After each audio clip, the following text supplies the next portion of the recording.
各位觀眾，通天經紀見聞錄第一回講到，我老友貔貅想揾我幫手出頂佢間寫字樓，而我冇物色到人頂手，而係尾後自己轉租咗。今日我嚟講第二回。你估我利用貔貅間寫字樓做乜嘢生意？講出嚟，或者有好多人都幫襯過。原來當年曾經轟動一時嘅人體寫生架步就在此處。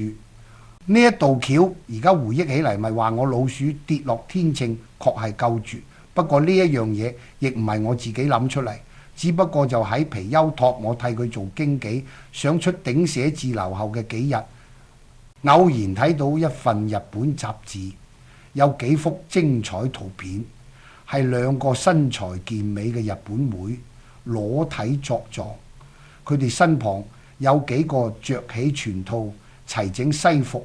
戴近視眼鏡嘅日本紳士，攞住攝影機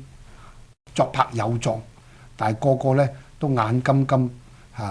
目光咧投喺嗰啲健美女郎嘅胴體上。圖片上嘅日文説明，我雖然唔識得幾多，推測可能講呢個係一種新興嘅事業。當時我忽然如有神助，就即刻聯想到呢一樣事業一樣可以喺本地搞下，因為呢一味嘢正式放諸四海而皆準，係人都啱㗎啦。我仲因應日本呢一樣玩意加以變通，認為人體攝影時間太過短促，嗰啲愛美嘅藝術家們呢未必夠癮，所以就將攝影呢改為寫生，因為攝影呢一撳失打就拍完，可以快到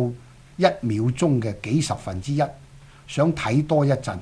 只有喺撳失打之前，要咁叫裸女擺換客姿勢，乘機放任佢嘅手目之餘罷了。但係如果改作寫生，就可以不必受時間嘅限制。藝術家可以揸一支鉛筆、一本拍紙簿嚟勾畫佢嘅速寫素描，亦可以攞起彩筆描述佢嘅大幅油畫，歡喜畫幾耐就幾耐，總之睇到夠為止。好啦，今日就講到呢度，欲知後事如何，請聽下回分解。